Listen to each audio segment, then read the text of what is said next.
இன்வெஸ்ட்மெண்ட்டுக்கு வாங்குறாங்களா sir? Investment, ஏன்னா இதுல 828 square ஃபீட்ல இருந்து நம்மகிட்ட பிளாட் அவைலபிளுங்க. ஓகே. ஸோ இப்போ இன்வெஸ்ட்மெண்ட் பண்றவங்களும் பண்றாங்க, உடனே வீடு கட்டி வர்றவங்களும் பண்றாங்க. ஏன்னா நல்ல லொகேஷன்ங்கிறதுனால அவங்க இம்மிடியேட்டா வீடு கட்டி வராங்க. சைட்டு பக்கத்திலேயே பாத்தீங்கன்னா பள்ளிவாசல், கோயில், சர்ச் எல்லாமே இருக்குதுங்க. ஓகே. அது இல்லாம இங்க இருந்து நடந்து போற தூரத்துல கவர்மெண்ட் ஸ்கூல் இருக்குது. அதை தாண்டி போனீங்கன்னா Don Bosco matriculation school, CBSE school இருக்குதுங்க.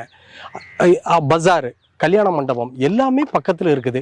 அதனால தான் பீப்புள் இம்மிடியேட்டா வீடு கட்டி இங்க குடி இருக்கிறாங்க. கரெக்டா எங்க லொக்கேட் ஆயிருக்குது பாத்தீங்கன்னா நல்லூர் டோல்கேட்.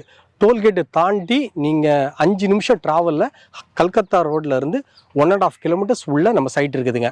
இதுல என்ன பியூட்டி அப்படி பாத்தீங்கன்னா, நல்லூர் டோல்கேட் பக்கத்துல தான் உங்களுக்கு மெட்ரோவோட ஹப் வருது. அது பக்கத்திலே வெங்கடேஸ்வரா மெட் சிட்டின்னு சொல்லி ஒரு hospital and research centre, institute, college எல்லாமே சேர்ந்து மிகப்பெரிய பில்டிங் நீங்க இருக்குது. நீங்க அதே பார்க்கலாம். அங்க இருந்து ஹார்ட்லி 5 நிமிஷம் தூரத்துல நம்ம சைட்டுக்கு வந்துடலாங்க.